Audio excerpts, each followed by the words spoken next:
Army chief को तौसी देने का फैसला नहीं हुआ। आर्मी में तमाम तकर्रियां मेरिट पर होती हैं। क्या इमरान खान ने अपने दौर में तकर्रियां मेरिट पर की? वजीर दिफा ख्वाजा आसिफ का इमरान खान से सवाल। न्यूज़ कॉन्फ्रेंस में चेयरमैन PTI पर सख्त तनकीद की और कहा, रियासती इदारों के खिलाफ गैर संजीदा गुफ्तगू करना किसी भी शख्स को सेफ नहीं देता। इमरान खान पहले अदालतों और इदारों पर बात करते हैं, फिर वजाहतें देते हैं। वजीर खजाना मिफ्ताह इस्माइल ने इमरान खान की जानिब से मेरिट पर अमल दरामद को मजाक करार दिया। सवाल किया, क्या बुज़दार, महमूद खान, मुराद सईद, शहरयार आफरीदी मेरिट पर आए थे? फराह खान पैसे लेकर ट्रांसफर पोस्टिंग करती थी, क्या वो मेरिट पर थी?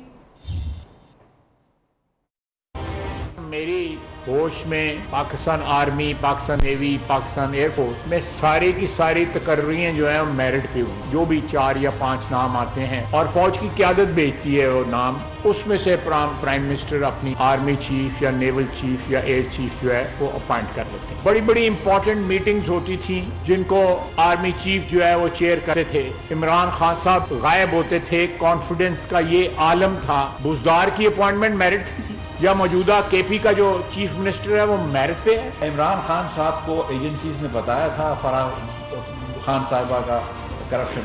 क्या इमरान खान नहीं चाहते तो वो करप्शन कर सकती थी? क्या इमरान खान की मर्जी के बगैर वो ट्रांसफर पोस्टिंग कर सकती थी?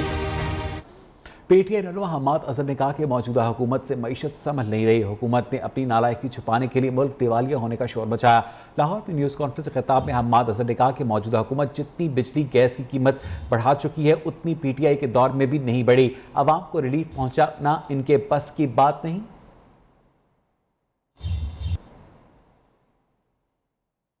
अफवाज पाकिस्तान के खिलाफ नामुनासिब बयानात। पब्लिक अकाउंट्स कमेटी ने इलेक्शन कमीशन को इमरान खान को नोटिस भेजने की हिदायत कर दी। अहमद हुसैन डेहर ने कहा कि एक शख्स इदारों के खिलाफ बात कर रहा है। इस पर ISPR का बयान भी आया है। इलेक्शन कमीशन इस पर हिदायत। चेयरमैन कमेटी नूर आलम खान ने कहा कि फौज के खिलाफ बयानबाजी करने वालों को सलाखों के पीछे होना चाहिए। तफसीलात जानेंगे इस्लामाबाद में अपने नुमाइंदे साकिब सईद से। साकिब, बताइएगा। जी बिल्कुल, मैं आपको बताता चलूँ, आज पब्लिक अकाउंट्स कमेटी का और हंगामा खेज इजलास जो है वो इस वक्त जारी है। आज secretary election commission public accounts committee में पेश हुए तो तमाम तर जो अरकान थे उन्होंने ये सवाल उठाया कि इमरान खान ने फौज के खिलाफ, अफवाज पाकिस्तान के खिलाफ जो बयानबाजी की है, क्या आपने उनको कोई नोटिस जारी किया है? दूसरी बात यह है कि जो डिफाल्टर्स हैं खैबर पख्तूनख्वा के जो 2 हेलीकॉप्टर्स हैं, उस मामले में जो भी लोग हेलीकॉप्टर्स हैं जिन डिफाल्टर्स हैं उनमें इमरान खान का भी नाम है, तो क्या आपने उनको नोटिस जारी किया? उन्होंने कानूनी तौर पर बात करने की कोशिश की, जिस पर अरकान कमेटी जो हैं वो काफ़ी बरहम हुई और उनका कहना था कि हम आपसे हाँ या ना में पूछ रहे हैं, आप हमें हाँ या ना में जवाब दें।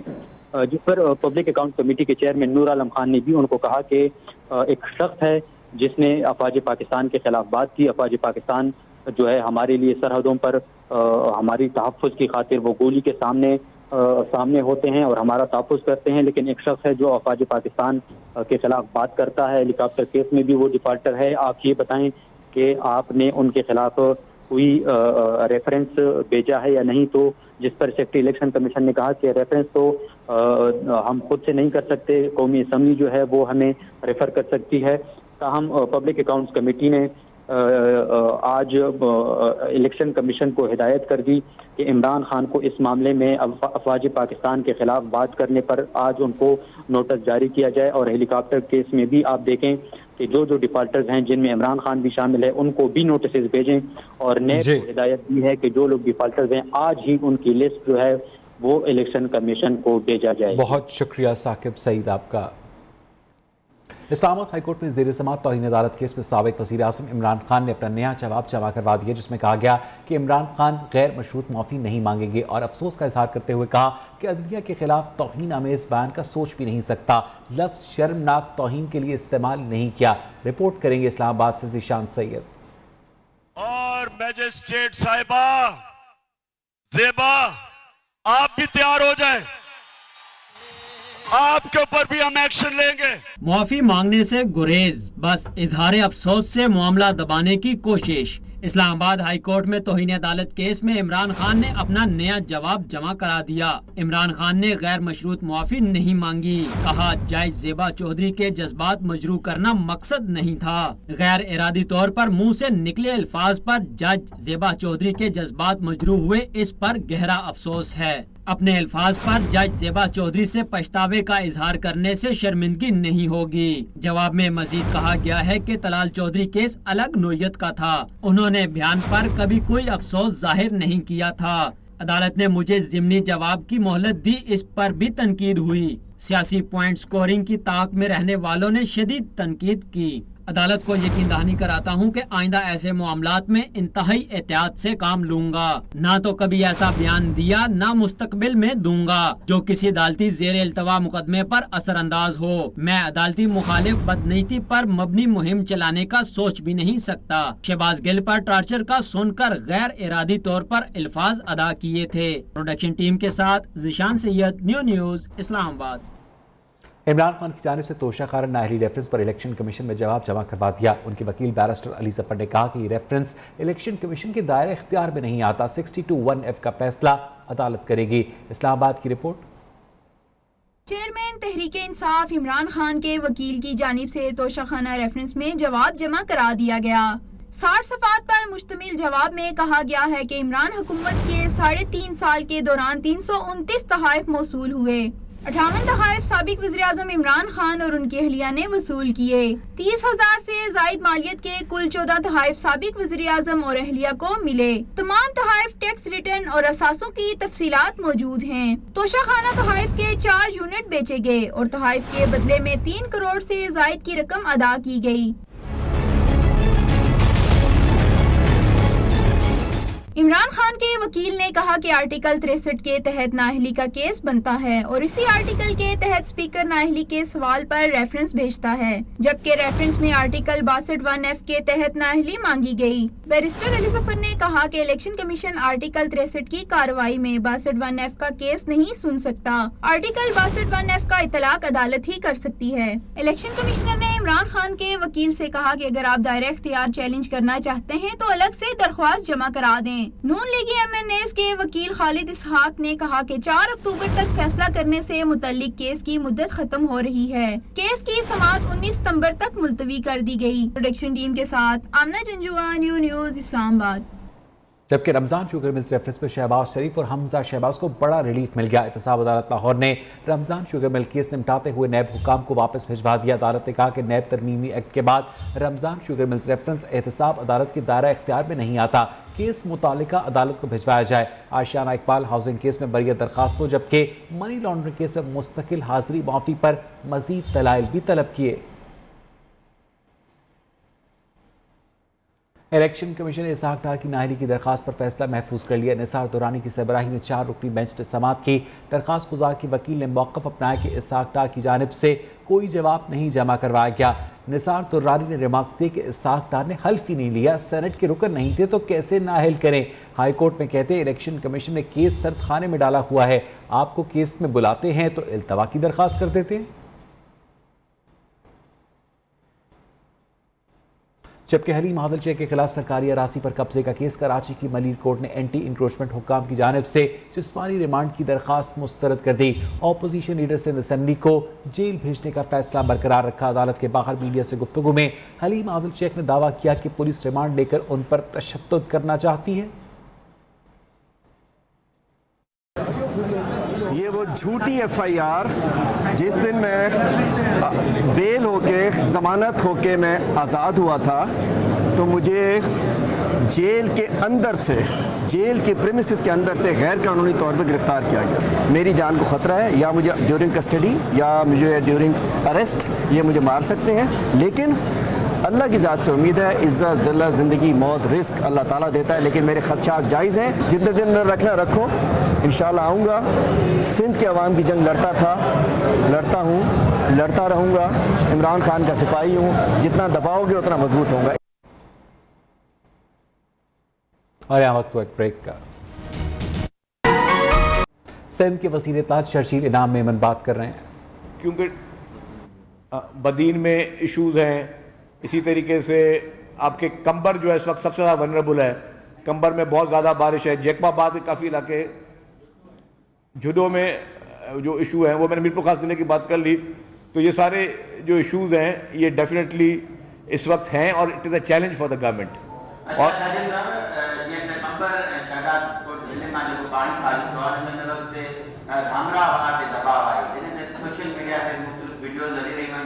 जो चवण आहे त धामरावा खे कचड़ी नेड़ ताईं रस्तो ॾिजे त उन बाबति तव्हां कहिड़ो फ़ैसिलो कयो आहे कहिड़े तरीक़े सां जेको 50,000 फुट जो पाणी आहे उन खे निकाल कंदो। देखें जी, फैसला जो भी होगा वो ना चीफ मिनिस्टर करेगा, ना कोई मिनिस्टर करेगा, ना कोई MP MNA करेगा। कहाँ से पानी निकालना है और अगर कहीं कट देना है तो ये सारे फैसले जो इरिगेशन डिपार्टमेंट के एक्सपर्ट्स हैं, जो जिनकी एक्सपर्टीज़ है इन चीज़ों में, वो फैसला करेंगे। सारी SOP ये बनी हुई है। ये नहीं है कि जी मिसाल के तौर पर अगर मुझे कहीं पे कट की ज़रूरत है और मैं चाहूँ कि मेरे घर से पानी निकल जाए, मैं कहीं पे कट दे दूँ, ऐसी कोई वो नहीं है। और मैंने आपको कहा कि जिस तरह कठिन फैसले लेने पड़ते हैं, वज़ीर आला सिंध ने सबसे कठिन फैसला लिया अपने लिए। उन्होंने अपना गांव, अपना घर, अपनी ज़मीनें सारी वो डुबो दी। तो ये वो क्योंकि वो इरिगेशन एक्सपर्ट्स के फैसले थे। तो इसमें अगर कोई भी मेरा मौजूद दोस्त, कोई MPA, कोई MNA या कोई मिनिस्टर या किसी भी पार्टी या कोई शख्स या कोई भी सिविल सोसाइटी को बंदा बोले जी मुझे यह शहर बचाना है और इस शहर बचाने के लिए मेरे पास ये रास्ता है, तो वो गवर्नमेंट किसी को करने नहीं देगी। वो सिर्फ और सिर्फ जो इरिगेशन के एक्सपर्ट्स हैं, सिर्फ वही ये फैसला कर सकते हैं। इतने बड़े पैमाने पे जो आप कह रहे हैं दरई ज़मीनों को नुकसान हुआ है, तो इम्पोर्ट के हवाले से कोई पॉलिसी दे रहे हैं कि चारा भी जानवरों का नहीं है और साथ साथ जो हमारी ज़राअत है, सब्जी, इसको भी नुकसान हुआ है? देखिए जी, आपको जो सबसे बड़ा इस वक्त हमारे मुल्क को नुकसान हुआ है, और ख़ासतौर पर मैं सूबे की बात करूं तो आपकी एग्रीकल्चर सेक्टर जो है ना, वो इस वक्त बिल्कुल बैठ गया है। आपकी कॉटन जो है वो मुकम्मल तौर पर इस वक्त ख़त्म हो चुकी है, कहीं इक्का दुक्का कहीं बची होगी। आपकी वेजिटेबल्स बहुत मुश्किल हालात में है, वो भी ख़त्म हो गई हैं। थोड़ा बहुत शुगर कैन अभी तक सर्वाइव कर रहा है, लेकिन अगर ये पानी 1 महीना रहा तो फिर ना बागात सर्वाइव करेंगे। और आपको पता है कि एक अगर बाग हो तो उसको कम से कम, अगर आम के बाग की बात करूं, 8 से 9 साल लगते हैं उसको मैच्योर होने में। तो जो खड़ी फसल है, अगर उसमें पानी फ़ौरन नहीं जाता और 1 महीना भी होगा और मैच्योर दरख्तों में, तो इनको बहुत ज़्यादा नुकसान होगा। और फिर ये चीज़ें ग्रो करने के लिए आपको फिर मज़ीद 8 साल चाहिए। तो सिचुएशन जो है वो इसलिए हम कह रहे हैं कि जी बहुत बुरी है। लोग बहुत परेशानी के हाल में। लोगों की परेशानी एक ही है कि जी अभी उनको उनको जो रेस्क्यू हुआ है उसके बाद उनको पानी निकालना है अपने घरों से, घरों के बाद उनको अपने ज़मीनों से पानी निकालना है, ज़मीनों के बाद भी उनको फिर ये सोचना है कि अब हमने लाखों रुपए, कम से कम अभी भी एवरेज आप निकालें, कोई भी आप क्रॉप ग्रो करने जाते हैं तो 50 से 60 हज़ार रुपये पर एकड़ आजकल खर्चा आ रहा है। जो आपकी खाद की कीमत है, यूरिया की कीमतें, जो आपकी डीजल की कीमतें, बाकी चीज़ों की कीमतें, लेबर है, 50-60 हज़ार रुपये पर एकड़ आपको जो है वो आपकी क्रॉप का कॉस्ट आती है। फिर अगर आप देखेंगे कि जी वो आपकी इन्वेस्टमेंट गई, वो आपकी क्रॉप गई। और अगर ये ज़मीन 1 महीना मज़ीद ये पानी इस तरह इसमें मौजूद होगा तो इन फ्यूचर उसको दोबारा इसको फिर ड्राई करने के लिए फिर उसके बाद वो किस काम रहेगी, कितने अरसे के बाद वो क्रॉप हो सकती है। जो बड़ी क्रॉप से, मैच्योर क्रॉप से, उसके लिए तो बहुत बड़ा ही नुकसान है ये हमारे लिए। तो इसीलिए हम कहते हैं कि ये छोटी मोटी आफत नहीं, ये मैं समझता हूँ कि इनके वज़ीर इत्तलात शर्जील इनाम मेमन हैदराबाद में प्रेस कॉन्फ्रेंस कर रहे हैं। और यह वक्त तो एक ब्रेक का, लेकिन उससे पहले न्यूज़ अपडेट्स। Welcome back. मुल्क भर में आज यौम फ़ज़ाइया मनाया जा रहा है। कराची में निशान हैदर हासिल करने वाले राशिद मिन्हास की कब्र पर फातह ख्वानी और फूलों की चादर चढ़ाने की तकरीब हुई। एयरफोर्स के चाक चौबंद दस्ते ने राशिद मिन्हास शहीद की कब्र पर सलामी दी। इस मौके पर एयर वाइस मार्शल ज़हीम अफजल ने कहा कि राशिद मिन्हास शहीद की कुर्बानी हमेशा जिंदा रहेगी। मुल्क की वकार हमारी जानों से ज़्यादा कीमती है। आलमी करेंसी मार्केट का मकामी करेंसी मार्केट पर असर। इंटरबैंक और ओपन मार्केट में डॉलर मजबूत होता जा रहा है। सुबह की ट्रेडिंग में इंटरबैंक मार्केट में डॉलर मजीद 2 रुपये 8 पैसे महंगा हो गया। डॉलर की कीमत 223 रुपये 50 पैसे तक पहुंच गई। ओपन मार्केट में भी रुपया कमजोर हो रहा है।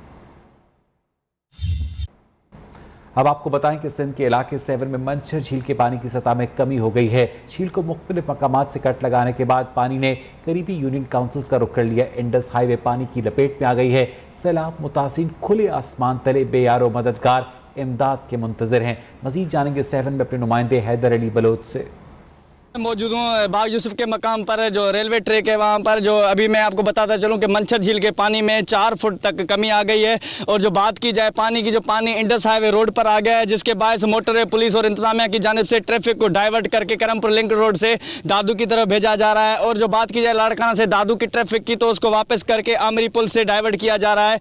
और जो यहाँ पर जो यूनियन काउंसिल्स हैं, आराजी, बूबक दल और जो यूसी चन्ना है, उनमें पानी दाखिल हो गया और हर तरफ तबाही का मंजर है। और जो इंतजाम इंतजामिया ने अभी तक वहाँ पर रेस्क्यू का अमल शुरू नहीं किया। जो वहाँ के इलाका मकीन और देहातों में फंसे हुए लोग हैं वो इंतजामिया के मुंतज़िर हैं। और जो बात की जाए यहाँ की ज़िले इंतजामिया डिप्टी कमिश्नर जामशोर और असिस्टेंट कमिश्नर 7 की, तो उनमें ज़राए ने यह भी दावा किया है कि इख्तलाफात खुलकर सामने आ गए हैं। जो बजट्स और फंड्स हैं यहाँ पर उनमें शदीद जो इख्तलाफात हैं वो ज़ाहिर हो गई हैं। और जो यहाँ के जो इलाका मकीन हैं जो यहाँ पे जो नकल मकानी करके रोडों पर दर बदर और इंतजामिया के मुंतज़िर हैं, उनमें अभी तक राशन या खाने पीने की अशिया तकसीम नहीं की गई हैं। जो इलाका मकीन और यहाँ के रहायशियों ने वज़ीर आला सिंध सैयद मुराद अली शाह और आला काम से नोटिस का मुतालबा किया है। जी सिर्फ यही नहीं, कोटरी बैराज पर भी पानी की सतह मुसलसल बढ़ रही है। दरिया सिंध के किनारे आबाद बस्तियों में पानी दाखिल होने का खतरा बढ़ गया है। मजीद जानेंगे हैदराबाद के अपने नुमाइंदे नासिर शेख से। जी, दरिया सिंध कोटरी बैराज पर बहुत ऊंचे दर्जे का सैलाब है और इस वक्त मैं मौजूद हूँ जामशोरों के बचाव बंद पर। यहाँ पर जो है पानी का जो अखराज है वो डाउन स्ट्रीम में 6.5 लाख क्यूसिक है। गो के इस दरिया की कैपेसिटी यानी डिस्चार्ज कैपेसिटी जो है वो 9 लाख है, लेकिन इस वक्त भी बहुत ऊंचे दर्जे का सैलाब है और मज़ीद पानी जो है वो आ रहा है, जिसकी वजह से इलाके जो करीबी किनारे पर आबादियां हैं जिनमें कोटरी, सरेश नगर, लतीफ़ाबाद, हुसैनाबाद और दीगर आबादियां हैं वो उसके बेशतर मकान पानी में डूब चुके हैं, इलाके डूब चुके हैं। उनके रहने वाले जो है वो खुले आसमान तले पड़े हुए हैं। ये सैलाबी पानी अब यहाँ से होता हुआ ठट्टा में गिरेगा समंदर के अंदर। चूँकि कोटरी बैराज जो है वो पाकिस्तान का आखिरी बैराज है, इसके बाद यहाँ से ये पानी समंदर में चला जाएगा। यहाँ तकरीबन 10 साल बाद इतना बड़े पैमाने पे पानी आया है। जी, अक़वाम मुत्तहिदा का कहना है कि पाकिस्तान में मज़ीद बारिशों के नतीजे में सैलाबी सूरत हाल मज़ीद ख़राब हो सकती है। अक़वाम मुत्तहिदा के पनाह गुज़ीन इदारे ने बयान में कहा कि आइंदा महीनों में मज़ीद बारिशों के नतीजे में सैलाबी सूरत हाल बदतरीन हो जाएगी। सैलाबी सूरत हाल में सैलाब ज़दगान की मुश्किलात बढ़ सकती हैं और बेघर अफराद की तादाद में इजाफे का खदशा भी ज़ाहिर किया गया है। अक़वाम मुत्तहिदा के सेक्रेटरी जनरल एंटोनियो गुतरेस कल पाकिस्तान पहुँच कर आलमी बरादरी से भरपूर ताउन की अपील भी करेंगे। अब आपको बताएं कि पंजाब हुकूमत एक मरतबा फिर सरकारी अस्पतालों, यूनिवर्सिटियों में Punjab medical teaching institution act लागू करने का फैसला किया है। एक्ट के नफाज से मुलाजमीन की सिविल सर्वेंट की हैसियत खत्म हो जाएगी, जबकि इदारे खुद मुख्तार हो जाएंगे। पंजाब की 5 मेडिकल यूनिवर्सिटीज़ में MTI एक्ट नाफिज किया जाएगा, जिसके बाद मातहत मेडिकल कॉलेजेस और टीचिंग अस्पताल खुद मुख्तार हो जाएंगे। डॉक्टर्स तंजीमों ने इस फैसले को मुकम्मल तौर पर मुस्तरद कर दिया है। इसके साथ ही 3 बजे के बुलेटिन में इतना ही। मज़ीद खबरों अपडेट्स के लिए देखते रहिए न्यू न्यूज़।